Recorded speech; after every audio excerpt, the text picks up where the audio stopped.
Сәлеметсіңдер ме балалар? Қазір бізде қазақ тілі сабағы. Бүгінгі сабағымыз нәтиже сабақ.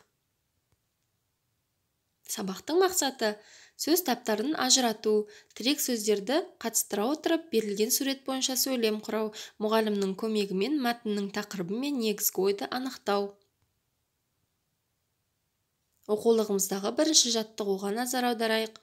Өлеңді қатесіз жатқа жазыңдар.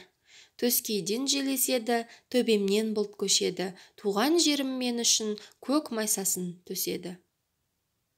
Осы сөздерде етістіктердің қай сөзбен байланысып тұрғанын сызбамен көрсетіңдер. Дескриптор өлеңді жатқа жаза алады. Етістіктердің қай сөзбен байланысып тұрғанын сызбамен көрсете алады. Балалар, естеріңде сақтаңдар.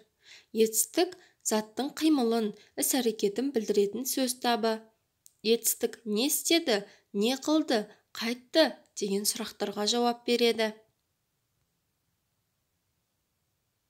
Етістік дара және күрделі болып екіге бөлінеді. Дара етістік бір сөзден тұрады. Мысалы, жазды, көрді, ұшады. Ал күрделі етістік 2 не 3 сөзден тұрады. Жазып отыр, көріп тұр, ұшып бара жатыр.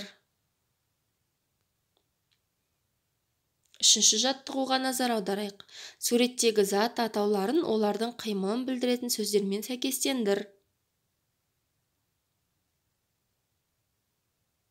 Дескриптор суреттерді олардың қимылын білдіретін сөздермен сәйкестендіре алады. Балалар, естеріңде сақтаңдар. Заттың түрін, түсін, сапасын білдіретін сөздерді сын есім деп атаймыз. Сын есімдерге қандай, қай деген сұрақтар қойылады. Мысалы, сұлу, жақсы, таза, қоңыр, тағы да басқа сөздер жатады. 6-шы жаттығуға назар аударайық. Астана әсем қала. Тақырыбында әңгіме құра, төмендегі сұрақтар арқылы өзіңді бағала. Құраған әңгімелеріңді жер, су аттары қандай әріппен жазылады? Қаланы сипаттауда қандай сын есімдерді қолдандыңдар? Дескриптор әңгіме құрай алады. Берілген сұрақтар арқылы өзін-өзі бағалай алады. Балалар, бүгінгі сабаққа кері байланыс. Егер де сабақты керемет түсінсең, бірінші күлегешті. Егер де жақсы түсінсең, екінші күлегешті. Орташа түсінсең, үшінші күлегешті белгілеп кетіңдер. Үйге тапсырма. 95-ші беттегі 5-ші жаттығу. Сын есімі бар бағандағы сөйлемдерді көшіріп жазыңдар.